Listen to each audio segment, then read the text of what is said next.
During chemistry class, the principal's voice suddenly echoed through the intercom, calling my name. "Is Daisy Williams present today?"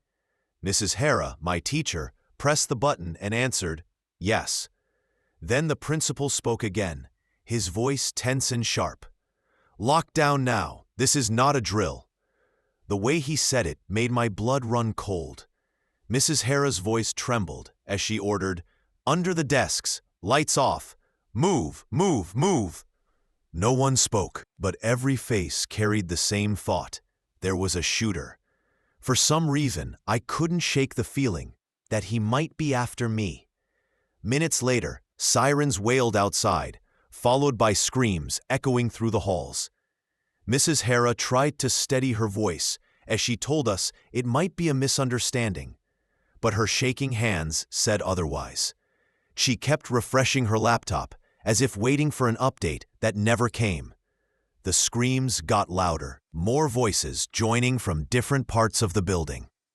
Then came a sharp sound from the hallway, a metallic crash that made everyone flinch. Some students started crying, whispering that the shooter was right outside, and I believed them. Pia, sitting next to me, grabbed my hand. Her palm was slick with sweat. Across the hall, I could see through the door window into Mr. Kid's class. Lights off, no movement, just darkness where 20 students should have been. When I looked back, I saw tears rolling down Mrs. Hara's cheeks for the first time. She sat beside us, hugging the younger kids and whispering it would be okay.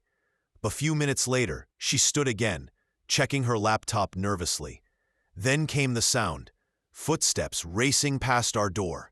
Thud, thud, thud. I couldn't resist looking. 2 paramedics sprinted down the corridor, pushing a stretcher, the kind you see in hospital dramas. "Step away from the door, Daisy," Mrs. Hara whispered, voice trembling. She was just as scared as the rest of us. I sat back down, texting everyone what I'd just seen. Even Mrs. Hara crept to the door and peered through the small glass window. That's when it flew open. The principal stood there, breathless, beside a police officer whose hand rested on his holstered gun. "You, Daisy, come with us immediately." My stomach dropped. My worst fear came rushing back. Maybe the shooter sent them, or maybe they thought I was involved. Mrs. Hara looked between them and me, confused. "Get your things." "Honey," she said softly. It terrified me, because in 3 years of chemistry, she had never called me honey. Every pair of eyes followed me as I grabbed my backpack with trembling hands. The hallway outside was chaos, officers everywhere. As we passed, I heard a paramedic yell, "We're losing him, move," before disappearing around the corner. Through classroom windows, I saw students pressed against the glass, watching me get escorted away by police like some criminal. They led me past the reception area into the conference room. The officer finally spoke, "Your dad is here." That confused me. My parents were divorced, and I hadn't seen my father since I was 7. Then he walked in. He pulled me into a hug so tight I could barely breathe, his body shaking. "I'm so sorry, baby. I'm so sorry," he said through sobs. My ex-Marine dad, who had always told me to stay strong and never cry, was breaking down completely. "Sorry for what?" I asked, panicking. "What's going on? Is there a shooter? Did someone die?" He cupped my face in his cold hands. "There's no shooter, baby." Then his voice cracked. "There was an accident." He took a deep breath. "Your mom? She was jogging this morning. A drunk driver hit her. It was a hit and run." His voice fell to a whisper. "She didn't make it." The principal tried to explain something about a mix-up, that they were coming to get me when another teacher, Terrence, fell down the back stairs and was see. But I barely heard a word. I buried my face in my sleeve and screamed until my voice broke. My legs gave out, and I kept hitting my head against the floor, as if pain could wake me up from this nightmare. Dad knelt beside me. She was on her way to the bank, he whispered, to deposit money for your senior trip. She wanted to surprise you. That night, I lay in bed, staring blankly at the ceiling, when my phone buzzed. An unknown number. I almost ignored it, but something made me open it. It was a video. In it, Mom was jogging down the sidewalk in her pink Nike jacket. A car appeared at the end of the street. She looked up, saw it, and then she smiled. She raised her hand, 2 fingers to her forehead, then pointed forward, a salute. It was the same playful gesture she used with Dad every morning since their army days. Even after the divorce, she joked it was muscle memory. I dropped my phone. That wasn't random. She knew whoever was in that car. And they knew her. I watched the video again and again.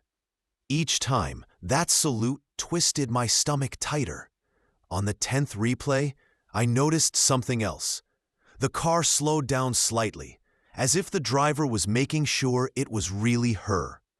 My hands wouldn't stop shaking. I couldn't sleep. I opened my laptop and started searching. 2-finger salute military. Hundreds of results appeared. It was called a scout salute, a kind of inside recognition among veterans, like a secret handshake. That meant whoever hit Mom had a military background too, probably someone who once knew Dad. By morning, my thoughts were still spinning. Dad was already in the kitchen making eggs. His hands trembled so badly that coffee spilled all over the counter. He just stared at it for a moment before cleaning it up with paper towels. I wanted to show him the video, but something stopped me. Maybe he already knew, or maybe it would completely destroy him. We ate breakfast in silence, only the sound of forks scraping plates filling the air. Going back to school felt unreal. Everyone stared as if I might fall apart at any second. Some whispered as I passed. Others gave me sympathetic looks I couldn't handle. After chemistry class, Mrs. Hara pulled me aside and gently asked if I needed extensions on my assignments. I just nodded. My mind couldn't focus on anything except that video looping endlessly in my head. At lunch, Pia found me sitting alone. She wrapped her arms around me, holding on for what felt like forever. I cried again, even though I thought I had no tears left. She didn't ask questions, just sat with me in silence as I tried to eat the sandwich Dad packed. It tasted like nothing. By last period, I couldn't take it anymore.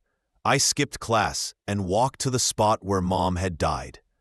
There were flowers everywhere, some fresh, others wilted by the rain. Cards and notes were soaked, their ink running together. The air smelled like wet paper and crushed petals. I noticed new tire marks on the road. The rain hadn't washed them away yet. They curved sharply, like the car had swerved toward the sidewalk on purpose. That evening, back home, I finally gathered the courage to text that unknown number. "Who are you?" I typed, and hit send before I could second-guess it. 3 dots appeared. Someone typing. Then they vanished. No message came through. But now I knew someone was out there, watching, waiting. Dad ordered Chinese takeout that night, Mom's favorites. We sat at the table surrounded by too much food neither of us could eat.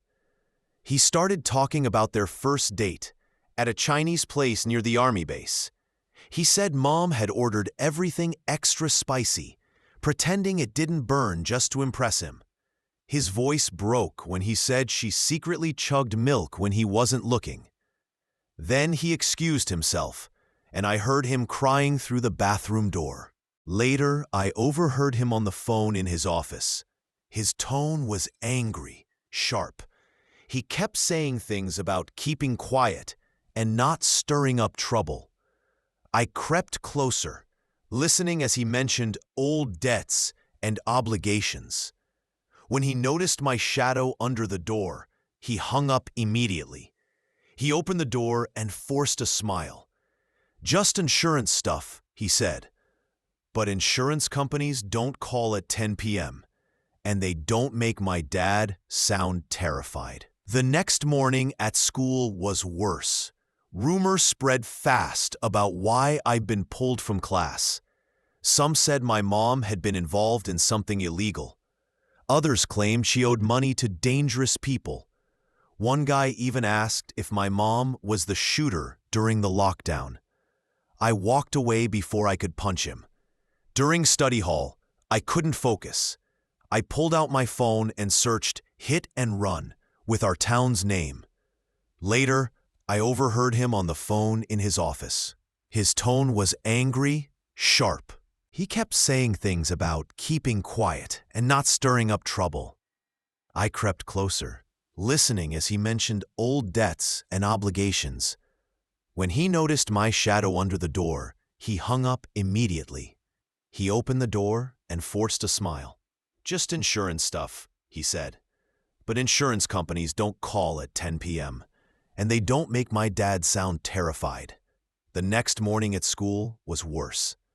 Rumors spread fast about why I'd been pulled from class. Some said my mom had been involved in something illegal. Others claimed she owed money to dangerous people. One guy even asked if my mom was the shooter during the lockdown. I walked away before I could punch him.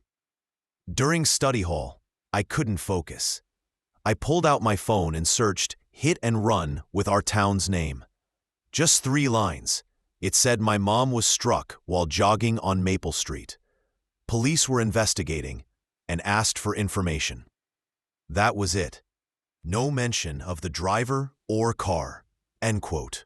So I opened a new note on my phone and started typing everything I knew. Time, 6:47 a.m. From the police report. Location, Maple Street near Oak. Mom saluted the driver. She knew them. Video, sent by an unknown number. The list looked small. Just fragments of truth, and one video proving she recognized her killer. After school, I couldn't face home.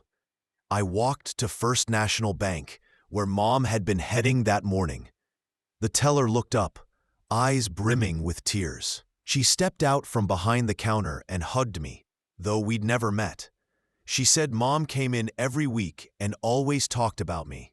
How proud she was, how excited she'd been to surprise me with the last deposit for my senior trip to Washington, D.C. She'd been saving for months. That morning, she was finally going to finish what she started. The bank teller kept apologizing as if it was somehow her fault that Mom never made it there. I walked out feeling worse than before, realizing now that Mom died while trying to do something kind for me. That night, while I was doing homework, my phone buzzed again with another message from the unknown number. This time, it was just an address. No text, no explanation. I recognized the street name instantly. It was only 2 blocks away from where Mom had been hit. My hands started trembling as I stared at it. Whoever sent this wanted me to go there, and they already knew too much about Mom's death. I told Dad I was going to Pia's place to work on a group project. He barely looked up from his laptop, busy filling out insurance forms. I grabbed my bike and rode as fast as I could to the address. It was a small brick house with a neat lawn and one of those video doorbells pointing toward the street. Stop. That's when it hit me. The doorbell camera could have caught any vehicles passing by that morning. My legs felt weak as I walked up and rang the bell. An older woman with gray hair in a bun opened the door and studied me for a moment before asking if I was alone. When I nodded, she quietly stepped aside and let me in. Her name was Georgia Rodas, and she said she'd been expecting me. Her living room smelled strongly of air fresheners, and every piece of furniture was covered in plastic. Georgia kept glancing through the blinds like she was expecting someone. She admitted she'd been too afraid to go to the police with what she had. When I asked why, she only shook her head and said, "You never know who's involved in things like this." Her hands shook as she opened her laptop on the coffee table. She clicked through folders until she found one labeled with the date, Mom died. Inside were dozens of video clips from her doorbell camera, organized by time. She opened the file from 6:45 a.m., and we both leaned closer. The footage was much clearer than the one I had. I could see Mom jogging by in her pink jacket, smiling and full of life.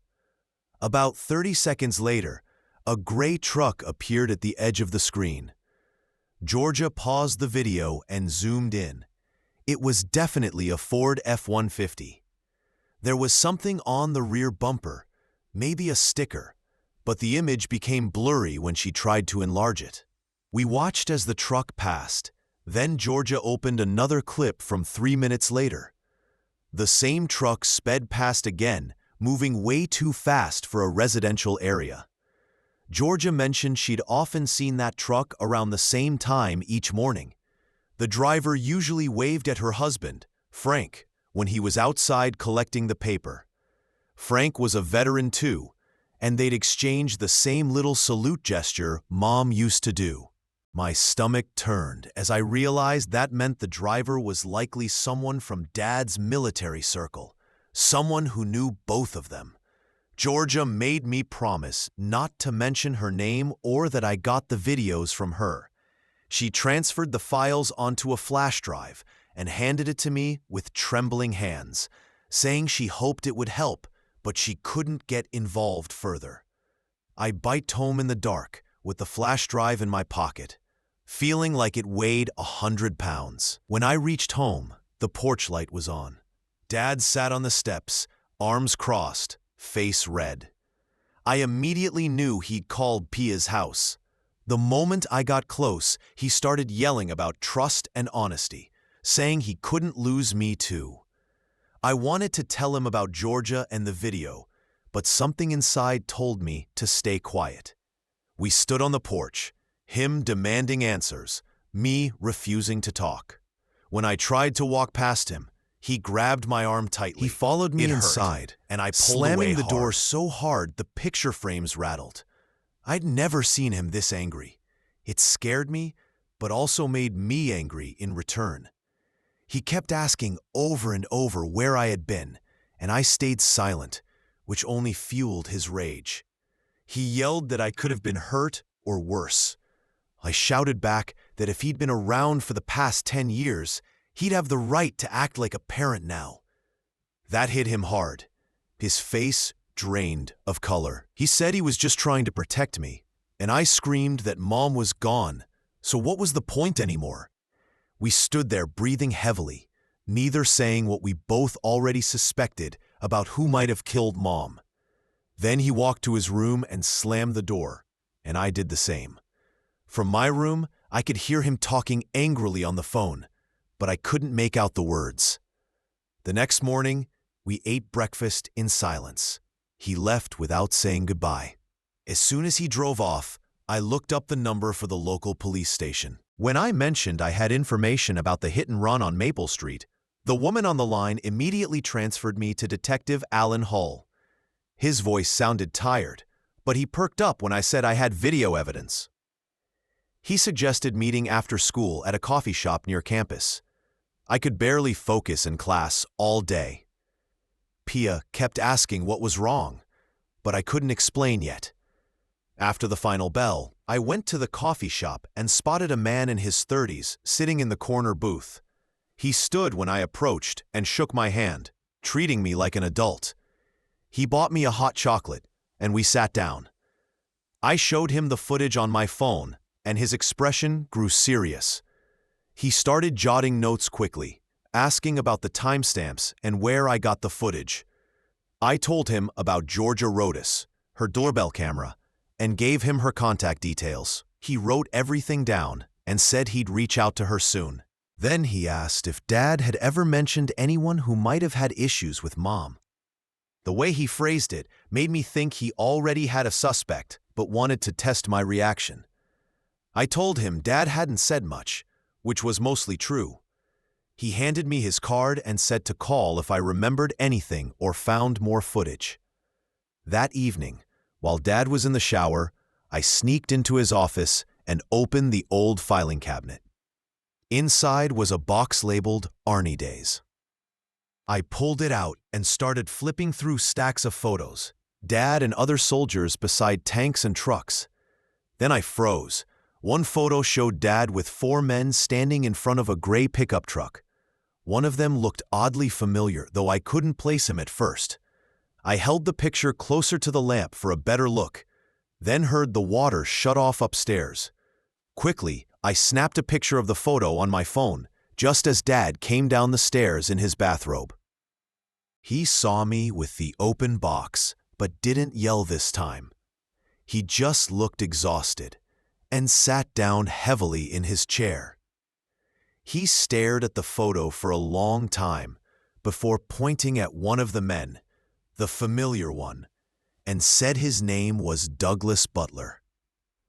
They'd served together in Iraq and stayed friends afterward. But lately, Doug had been struggling, drinking too much, losing his job, his wife leaving him. I looked from the photo to Dad and asked what we were both thinking. Could Douglas have done this to Mom? Dad didn't answer right away. He kept insisting Doug wouldn't do something like that, but his tone sounded uncertain, as if he was trying to convince himself. I asked if Doug owned a gray truck, and Dad's silence said everything. The next morning, I told Dad I felt sick so I could stay home. Once he left for work, I went online and searched for Douglas Butler. Within minutes, I found a news article from 6 months ago. Douglas Butler, 38, period. Arrested for DUI and driving with a suspended license. That meant he shouldn't have been driving at all the morning Mom was killed. I kept digging and found his Facebook page. Mostly photos of trucks, flags, and angry posts about how veterans were treated unfairly. While scrolling, a message popped up from someone named Maxim Asavo. He said he was a local reporter who'd seen my posts about the hit and run and wanted to meet to exchange information. My first instinct was to ignore him, but I thought about Mom and knew she deserved justice. I agreed to meet him at the library after school the next day. When I arrived, Maxim was already there, surrounded by papers and his laptop. He waved me over and immediately turned his screen toward me. The grainy black and white footage looked like it came from a traffic camera. The timestamp matched the morning Mom died. He pointed at a blurry truck on the screen, and when I leaned in, I could tell it was gray or silver, driving down the street that connected to Mom's jogging route. The timestamp read 6:47 a.m., just 12 minutes before the 911 call reporting her body. My hands shook as I watched. Maxim clicked to the next image, showing the same truck from another angle.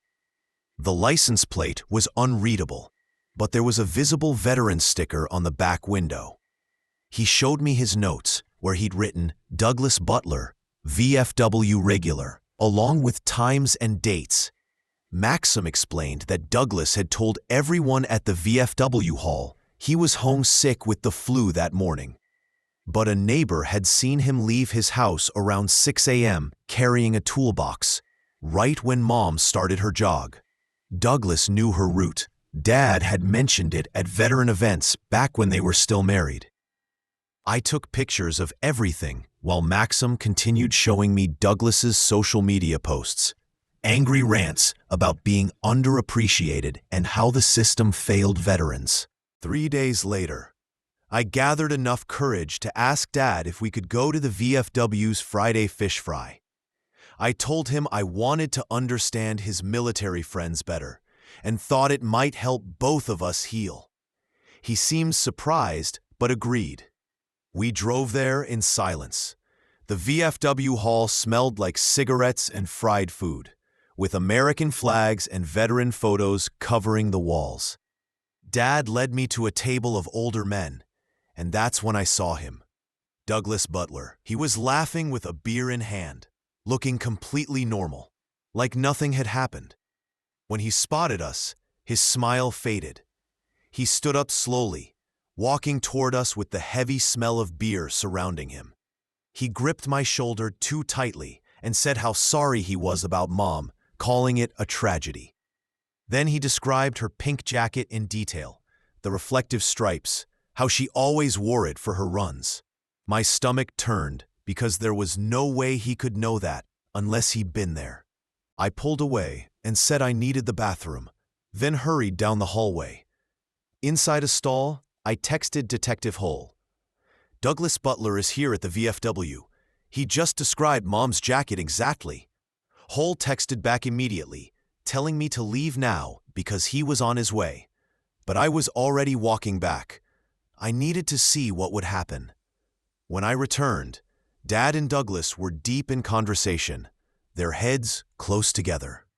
Douglas was speaking in a low voice about obligations and old debts, while Dad looked like he might throw up, his face pale and sweaty. I caught Douglas saying something about being alone and staying silent about certain things that happened overseas. That's when I realized there was a history between them I'd never known. When Dad saw me, he tried to act normal, but his hands trembled as he picked up his glass of water. About 20 minutes later, Detective Holt walked in wearing jeans and a flannel shirt, looking like just another guy showing up for fish fair. But I saw how his eyes moved around the room before settling on our table. He strolled over casually, greeted Dad like an old friend, then sat down and started talking about the weather and local sports. Still, I noticed how he kept glancing at Douglas's hands, checking for scratches or bruises. When Douglas pulled out his wallet, his keys hit the table, and Holt's eyes froze on them for a second before he looked away. Douglas kept drinking, his voice growing louder, talking about how unfair life was and how some people got everything while others were left with nothing. Later that night, after we got home, I was brushing my teeth when Dad suddenly called my name from downstairs, his voice sharp. I ran down and found him holding a piece of paper by the corner, like it might burn him. His face was white as a sheet. Someone had slipped it under our front door while we were in the kitchen. In bold black marker, it said, "Stop digging, or you'll be next." Dad called 911 immediately. Within 10 minutes, 2 officers were at our house, taking photos of the note and asking who might have left it. They said they'd keep a patrol car outside overnight, and someone would watch the house around the clock until they figured out who was behind the threats. I couldn't stop shaking, like I was freezing even though the heat was on. Dad noticed, sat beside me on the couch, and stayed in my room that night, pulling up a chair next to my bed like he used to when I was little and had nightmares. Neither of us said it out loud, but this time, the monster was real, and it knew where we lived. The next morning at school, I could barely stay awake when the office called me down. Amy Lancaster, the school counselor, was waiting for me with a worried look. She led me into her office, filled with motivational posters and tissue boxes, then sat across from me with a yellow notepad. She said she'd heard about my mom and wanted to see how I was handling things. Together, we listed all my missing assignments and which teachers I needed to ask for extensions. Amy suggested I make 2 columns, facts and feelings, to help stay grounded when things felt overwhelming. She gave me a special notebook for it and told me I could come by anytime, even if I just needed a quiet place. During lunch, I was scrolling my phone when I saw Maxim's new article on the local news site, questioning recent traffic incidents in our area. He didn't mention Mom by name, but anyone who knew about the accident could tell it was her case. The comments were already full of people sharing their own suspicious accident stories.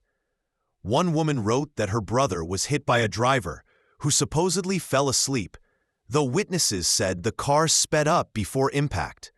I took screenshots, ready to text Dad. When my phone rang, Detective Holt. He said they were making progress. The police had just gotten warrants for phone records and were checking local body shops for any gray trucks repaired after Mom's death. His tone was more confident this time. He said the doorbell footage Georgia gave them was useful. It clearly showed the truck's make and model. After school, I skipped track practice and went straight home. Dad's car was already in the driveway, which was unusual. Inside, I found him sitting at Mom's desk, going through her papers with this sick, hollow look. He held up her planner, pointing to an entry from 2 days before she died. DB loan discussion, 3 p.m., written in her neat handwriting. DB had to mean Douglas Butler. That confirmed they'd spoken right before she died. Dad's hands shook as he showed me more pages from her notes about the Veteran Emergency Fund she managed.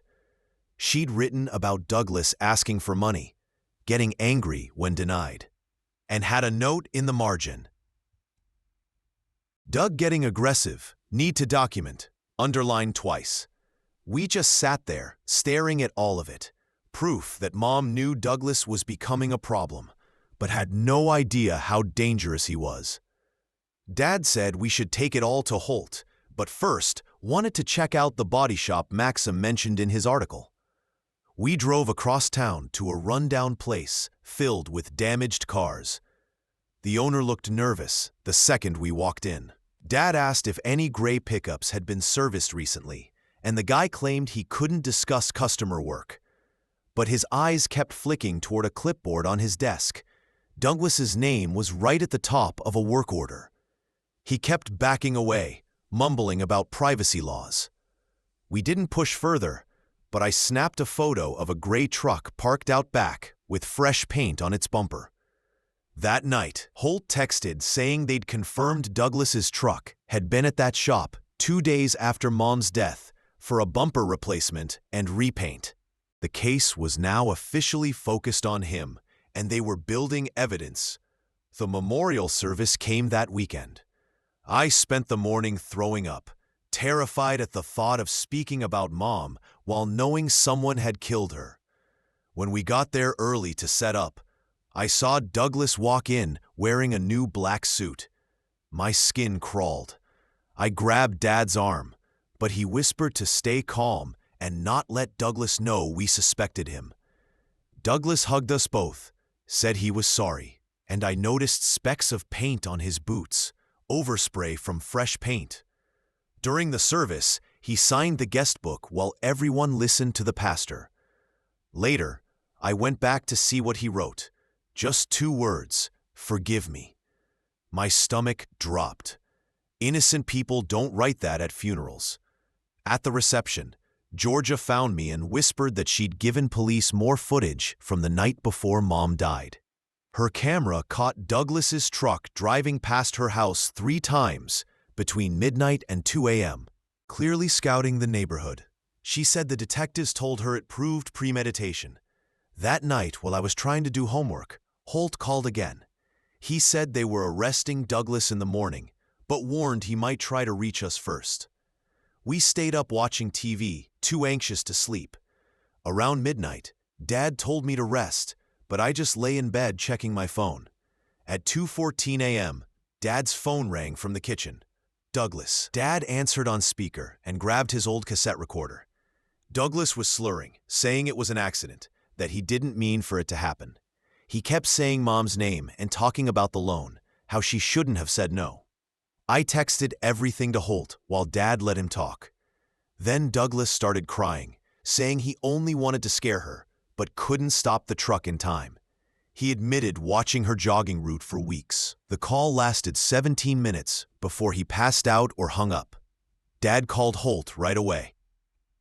Police units were already heading to arrest Douglas. By 6 a.m., it was all over the news, Douglas's mugshot looking rough and red-eyed. At school, everyone was whispering because the article mentioned me and Dad as the victim's family. Some kids offered sympathy, but others, especially the ones whose dads knew Douglas, avoided me. One kid even muttered snitch before Pia stepped in to defend me. 3 days later, the DA's office called. The prosecutor, a stern woman with gray hair, laid out Douglas's record: 2 DUIs, a suspended license. She said he'd face charges of vehicular manslaughter, leaving the scene, and more, up to 25 years. Dad asked if there'd be a trial, but she said Douglas's lawyer was already talking plea deals. The next morning, his lawyer called us, saying it was all a tragic accident caused by PTSD and alcoholism. He wanted a reduced sentence, 5 years maybe, with treatment. I grabbed the phone and told him about the footage showing Douglas targeting Mom. He went quiet, said he'd review the evidence, but kept hinting at a deal. I was so furious I threw the phone. A week later, we got a letter from the VFW saying they'd started a legal defense fund for Douglas because he was a veteran in crisis. Dad spent an hour writing a reply, explaining why he couldn't stay silent about his friend murdering his ex-wife, even if it meant losing his community. He mailed it and posted it online, sparking huge arguments between supporters and critics. 2 weeks later, Douglas's wife, Linda, showed up at our door with a box of papers. She looked exhausted. She said she'd filed for divorce and wanted us to know the truth. Inside were Douglas's text messages full of rage toward people who betrayed him. Mom's name kept appearing. Linda also had bar receipts showing months of heavy drinking and ring footage of him coming home drunk, ranting about revenge. We gave everything to Holt, who said it strengthened the case. That weekend, I visited Georgia to thank her for helping. We sat on her porch with tea, barely speaking, but it felt comforting. She said her husband was angry she got involved, but she couldn't live with herself if she hadn't helped. Dad found a grief support group and convinced me to join. At first, I didn't talk, just listened. But on the drives there, Dad started sharing memories about Mom, how she once wanted to be a teacher, wrote poetry, and cried from joy when she learned she was pregnant with me. After 6 weeks of court proceedings, the DA called. Douglas had agreed to plead guilty to vehicular homicide. 15 years, no early parole, and restitution he could never afford. At the plea hearing, Douglas stood there in an orange jumpsuit, admitting he'd killed Mom out of anger over the loan denial. Hearing him say it out loud shattered me. I ran to the bathroom and threw up. School got easier after that. The gossip faded. Pia stayed by my side, and even Mrs. Hara checked in, calling me honey now, like everything was normal again. One Saturday, Dad showed up with boxes. He said it was time to go through Mom's office. We drove there quietly. Her coffee mug was still on the counter, ringed with dried coffee. Dad sorted her desk while I went through her clothes, the scent of her perfume still hanging there. We packed most of them for donation, but when I found her old army uniforms, Dad pressed them against his chest. Behind them, I found a shoebox of letters addressed to us, never sent. Each was from different years after the divorce. Dad read his first and had to sit down. Mine said she was proud of me, wished things had gone differently, but always hoped we'd find our way back together someday. 3 months passed before I could run again. One morning, I put on Mom's pink jacket and followed her old route to the park, where they'd built a memorial bench with her name. My legs trembled, but when I reached it, I didn't cry for the first time. Later, Holt sent us the full case file. It was thicker than a phone book. Douglas had over $80,000 in debts from gambling and failed ventures. He'd applied to Mom's veteran fund 6 times, always denied for lack of proof. One email read that Mom was ruining his life and needed to learn consequences. After that, Dad started showing up at my events, my chemistry presentation, my spring concert, even the bake sale. He met Pia properly, and she told him how Mom used to drive us to the mall every Friday. College acceptance letters came in April. The one that mattered most arrived on Mom's birthday, a full scholarship for my essay about justice and grief. Georgia invited us for Sunday dinners after that. She said testifying about the video was terrifying but worth it, seeing us fight for the truth. At graduation, I pinned Mom's Arnie insignia above my honor cords. When they called my name, Dad stood up in the bleachers, cheering and crying, not caring who saw. 6 months later, I sat at Mom's memorial bench after my morning run.